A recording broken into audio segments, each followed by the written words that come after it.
Qilleensi jijjiiramuu baate bokkaan roobee aduun bahee namoonni sin jedhanii sin jedhu baatan irraafamtu bakka. Sababni isaa fedhiinsi keessa jiru baay'eedhuma gubaadha bakka. Waan barbaadde sana bira geessu malee jireenyi kee boqonnaan argatu. Wanta sammuu kee keessatti yaaddu ofitti harkiftaa jirtu. Dirqama fiizikaalii akka mul'atuuf yookaan immoo dhugoomee akka mul'atuuf ofitti harkiftaa jechuudha. Law of attraction akkanatti hojjeta.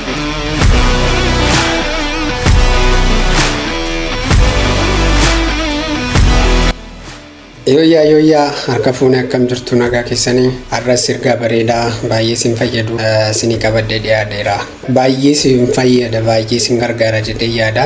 Egaan chaanaalii kana subscribe namoonni goone akka subscribe goota asinan jajjabeessaa waan na fayyade waan na gargaare karaa viidiyoo hojjedhee sin biraan gahuudhaan hojjechaan jira. Egaa sinis subscribe godhaa comment godhaa like fi shares godhaati yaada qabdanis karaa commentii biraan gaansin jedha. Gara haasaa koo guyyaa irratti gaafan seenu innis waa'ee law of attraction yookaan immoo seera waan barbaannu tokko harkisu waan barbaannu tokko gara jireenya keenyaatti attract godhu dhuguma ni hojjeta seerri kun. Law of attraction maali? Akkuma namoonni tokko karaa social media haasaan amantii faana wal qabataa yookaan immoo amantii biraa hundeessuu faana wal qabataa waan jedhudha moo dhuguma seerri kun nu fayyaduu danda'a milkaa'ina keessatti waan argachuu barbaannu tokko keessatti maal immoo attract goona maaliin attract goona?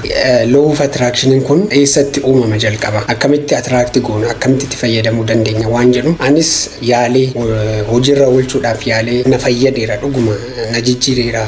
Ilaalcha koo sammuu koo waan hin barbaadu tokko akkamitti argachuu danda'uu fi waan na barbaachisu sana argachuudhaaf immoo akkamittiin akkan jireenya koo shape godhu akkamittiin ilaalcha koo shape godhu na gargaareera jechuudha. Kanaaf isa kanan sin biraan gahuun yaala amma dhumaatti dhaggeeffadhaatii sirriitti itti fayyadamuu yaada. Dhumarrattis immoo law of attraction faana wal qabate kitaaba law of attraction barreessan movies qaba yookaan immoo fiilmii mataasaas qaba.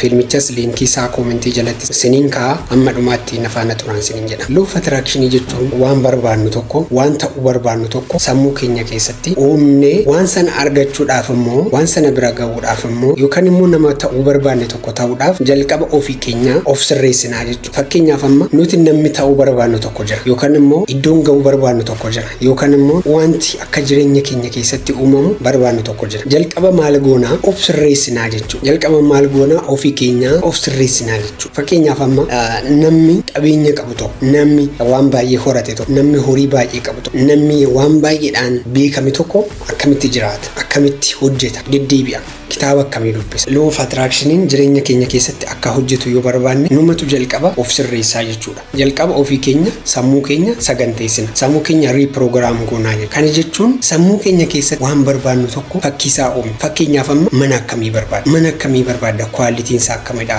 sadarkaan isaa akkamidha waggaa 10 kana waggaa 5 kana yookaan waggaa 20 kana ta'uu qaba. Mana akkamii keessa jiraachuu barbaadda fakkeenyaaf makiinaa akkamii immoo qabaachuu barbaadda kaapitaalli kee yookaan immoo qabeenyi ati qabdu amma makkasii ta'uu barbaadda. Sammuu kee keessatti waan sana uumtaa jechuudha. Sammuu kee keessatti qulqulleessitee barreeffamaan uumtaa jechuudha. Sun immoo kan uumamuu danda'u yookaan guyyaa tokkotti yookaan guyyaa lamatti yeroo muraasa keessatti otoo hin taane irra deddeebitee yaaduudhaan like ija kee walitti qabdee junuunfattee meditate gochuudhaan sammuu kee keessatti uumaa jechuudha. Sana jechuun foon uffataa jechuudha. Irra deddeebitee gaafa yaaddu self image keenya jijjiirama yookaan immoo ilaalcha ofii keetii qabdu hin jijjiiramaa jechuudha. Self image kee jijjiirame kana dura ani nama akkanaati jettee kan itti of ilaaltuu fi bakka ofiif kennitu hafeetu amma imagine innis keessatti uumame yookaan immoo fakkiin innis keessatti uumame si keessaa socho'uu jalqabaa jechuudha. Ati nama qabeenya amma kana gahuu qabudha. Ati nama makiina akkana oofudha. Ati nama kaapitaala ammanaa baankii keessaa qabudha. Ati nama hojii akkanaa sochoosuu danda'udha kan jedhu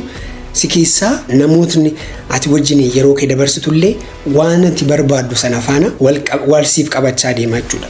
Itti yaaddee ta'uu danda'a itti otoo yaadiin ta'uu dhiisuu danda'a. Namoota kana dura wajjin beekni faana wal qunnamuu eegalta walii galuu eegalta waliin haasa'uu eegaltu. Sababni isaa yoo kana goote malee waan sana bira akkan geenye ijaa keessi kee beekuuf sammuun kee ijaa beekuufu waan hin barre kan dura waan shaakallee gochuu eegaltaa jechuudha. Shaakaluu eegaltaa jechuudha. Irra deddeebiidhaan dalaguu eegaltaa jechuudha. Waan hin barbaanne waan barbaaddu tokko sirriitti sammuu kee keessatti hin uumne taanaan garatti deemtu hin beektu. Like namni bakka tokko deema jedhee yoo manaan bahe malee garatti deemu hin beeku. Kunis daandiitti fakkaata daandiitti fakkaata. Garuu ani kanan barbaada ani kanan sanan ta'uu barbaada gaafa jettu like bakka wanti si keessa jiru annisaa sanaan vibrate godha zim jetteetuma bakka gaafa gammadaa taatu ammati gaafa gammaddee wanti baay'een sitti tolee emotionin kee ol ka'a yookaan immoo mirri kee ol ka'a hin gammadda bakka amma immoo gaafa gaddite emotionin kee gad bu'a yookaan immoo mirri kee gad bu'a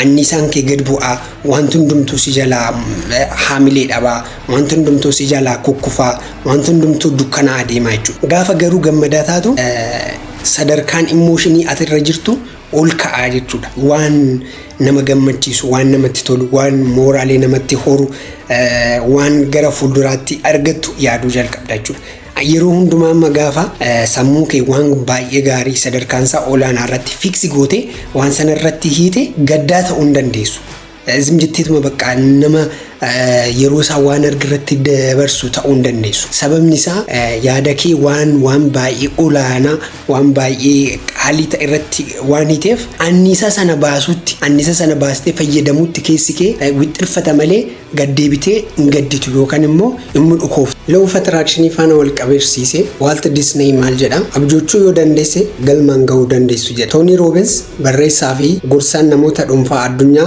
wantoota yeroo dheeraadhaaf sammuu kee keessatti irra deddeebitee yaadde qaamaanis practically lafarratti mul'iftee argamsiisuu dandeessa jedha kana jechuun maal jechuudha sammuu keenya keessatti yeroo dheeraadhaaf wanta nuti itti yaadne wanta irra deddeebinee yaadaa turre physically lafarratti ni mul'ata jechuudha annisaa kee wanta gaarii irratti kennita taanaan yookaan wanta positive ta'e irratti kennita taanaan wantoonni positive ta'an yookaan immoo wantoonni gaarii ta'an jireenya kee keessatti uumamaa deemu jechuudha baay'achaa deemu jechuudha akkasumas immoo annisaa kee energy kee gara negatiiva yookaan immoo yaada badaa itti kennita yoo ta'e irra deddeebiidhaan ammas wantoonni badaa ta'an yookaan immoo negatiiva ta'an jireenya kee keessatti baay'achaa deemu jechuudha kaayyoo qabdu tokko galma qabdu tokko galmaan akka geessu yoo amante yoo ofitti amante nan danda'a naaf milkaa'a jettee gaafa yaaddu gaafa yoo ofitti amanta ta'e kaayyicha galmaan ga'uudhaaf ni dadammaqxa jechuudha akkasumas immoo kaayyoo qabdu tokko ani hin danda'u galmaan ga'uu hin danda'u naaf milkaa'u yoo jetta ta'e energy kee luus gochaa deemtaa jechuudha annisaa si keessa jiru yookaan immoo dandeettii si keessa jiru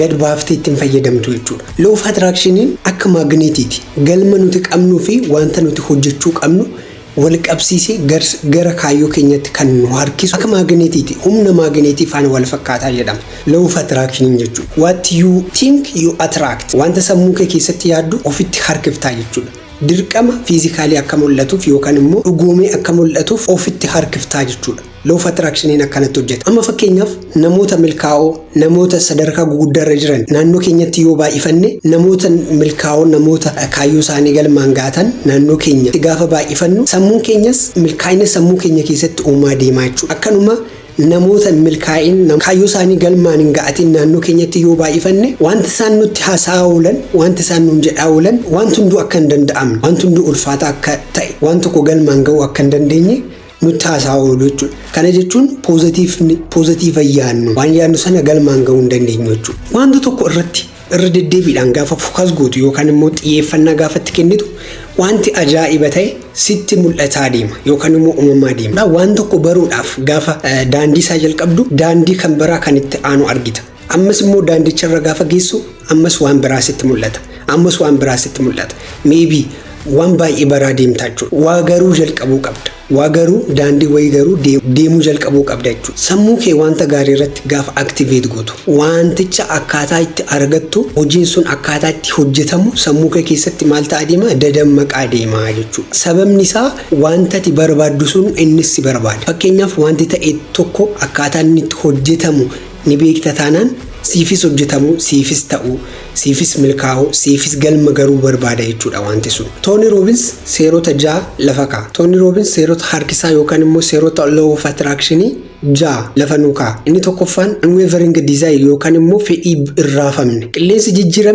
jijjiiramuu baate bokkaan roobee aduun bahee namoonni sin jedhu baatanii irraafamtu bakka sababni isaa fedhiinsi keessa jiru baay'ee dhuma gubaadha bakka ati waan barbaadde sana argattu malee hin boqottu waan barbaadde sana bira geessu malee jireenyi kee boqonnaan argatu unwavering desire ማለት burning desire jedha think and grow rich irratti Napoleon Hill yeroo barreessu the secret of success is the burning desire jedha fedhii si gubu boqonnaa si dhowwatu qabaachuu qabda jechuudha. Law of attractioniin tokkoffaa seerri isaa fedhii hin raafamneedhaan hun jedha Tony Robbins. Seerri lammaffaan imaginationidha. Imagination jechuun sammuu keenya keessatti waan barbaadnu tokko fakkii isaa kaasuu yookaan immoo uumuu sammuu keenya keessatti uumuu danda'u. Fakkeenyaaf galma keenya sammuu keenya keessatti uumuu waan barbaadnu waan galmaan ga'uu qabnu waan argachuu qabnu sammuu keenya keessatti gaafa ilaaluu jalqabnu fakkii isaa law of attractioniin hojjetaa jechuudha. Inni sadaffaan immoo galateeffannaa yookaan immoo gratitude. Har'a nagaa qabda galateeffadhu. Har'a immoo way hojjechaa jirta galateeffadhu. Waan qabduuf gaafa galateeffattu anniisaan enerjiin pozitiiva ta'e yookaan immoo anniisaan gammadaan ta'e si keessatti uumamaa deema. Namni gaafa galateeffatu ni gammadaa ni boqotaa. Gaafa galateeffattu creativity yookaan immoo waa uumuun si keessatti baay'achaa deema jechuudha. Seerota law of attraction keessaa inni arfaffaan xiyyeeffannoo ofitti amanuu yookaan immoo ofirratti focus gochuu. Ofitti amanuu qabda. Namni ofitti namanne homaayuu galmaan ga'uu hin danda'u, waas kaayyessuu hin danda'u, waas immoo duukaa bu'ee galmaan ga'uu waan hin dandeenyeef ofitti amanuu qabda bakka. Gaafa ofitti amantu waan barbaaddu sana bira gahuudhaaf danqaraan daandiirra baay'atee gufuun baay'atee ati numa fiigda bakka. Waan sana galmaan ga'uudhaaf dirqama argachuu waan qabduuf inuma fiigda. Konfidensiin baay'ee barbaachisaadha. Ofitti amanamummaan jabina keeti, irree keeti. Inni kan biraan amantii hin raafamne. Shanaffaan law of attraction yookaan immoo seera harkisaa. Inni shanaffaan amantii hin raafamne. Unshakable belief. Ni amanta bakka. Wanta ati barbaadde sun galma ni ga'a. Ni ta'a. Turuu danda'a. Yeroo fudhachuu danda'a. Siin aarsaa si kaffalchiisuu danda'a. Akka uumamu. Akka siif ta'u. Akka milkeessitu waan beektuuf amantii qabaachuu qabda.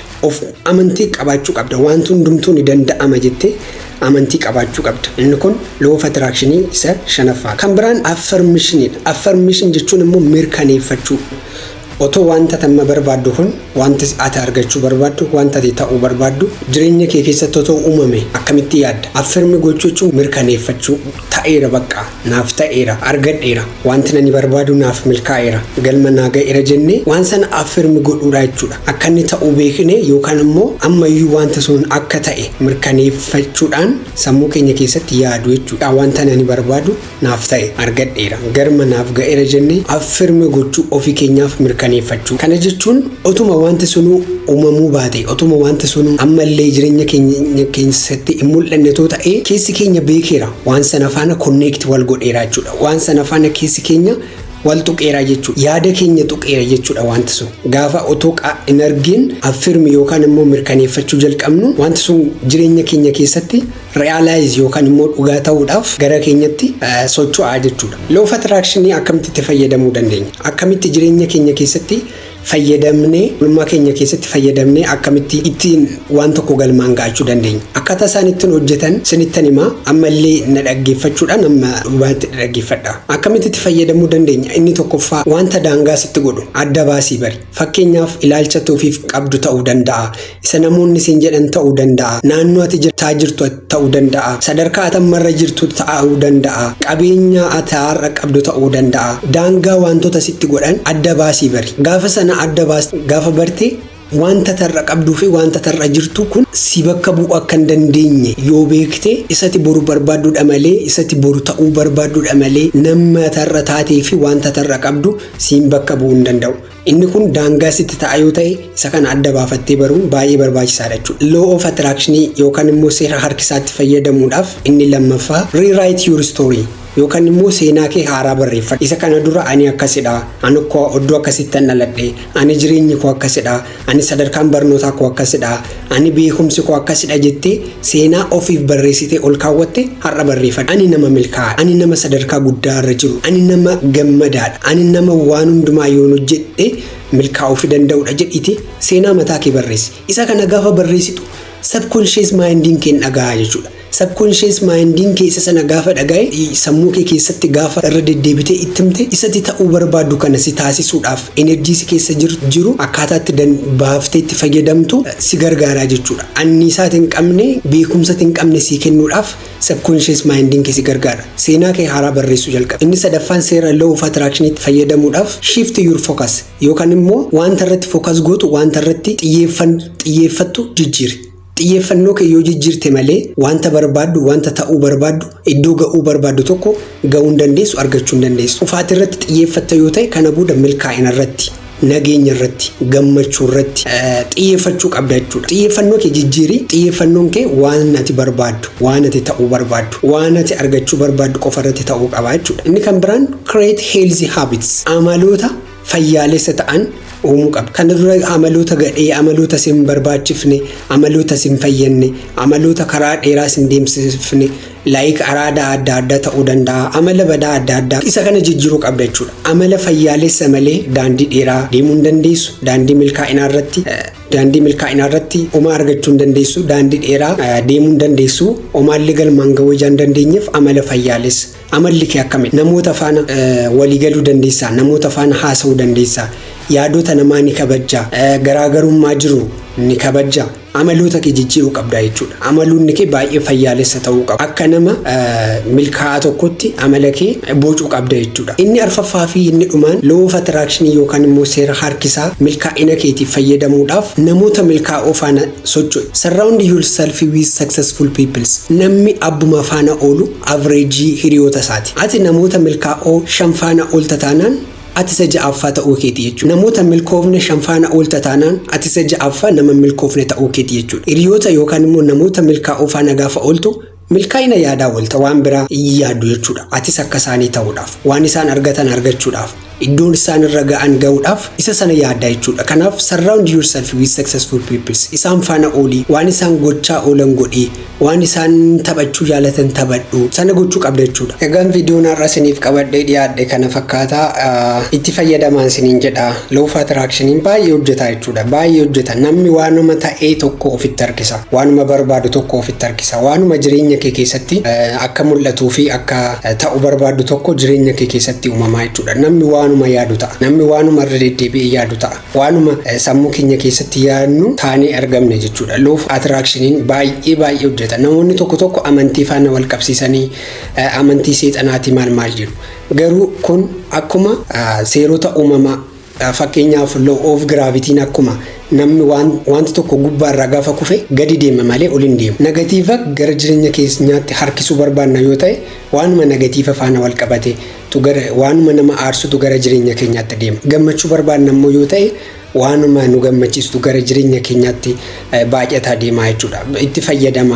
Itti fayyadamaati waan galmaan ga'uu barbaadan, nama ta'uu barbaadan, iddoo ga'uu barbaadan tokko ittiin ga'uudhaaf law of attraction baay'ee sin fayyada. Namoonni Ingiliffa dandeessan fiilmii law of attraction irratti yeroo jalqabaatiif hojjetame koomentii jala siniin kaa linkichaan galaatii dhaggeeffadhaa, itti fayyadamaan siniin jedha. Egaan ammas kanin sin yaadachiisu wantoota na fayyadan na gargaaran siniin sin fayyadu jedhee yaadu akkasin guddattaniif, akkasin waa bartaniif, akka jireenya keessan jijjiirtaniif yeroo hundumaa anis mooraaliidhaan akkan sin biraan ga'uuf subscribe godhaa, koomentii godhaa, namoota kaaniifis share godhaan siniin jedha. Galatoomaa nagaatti naa tura.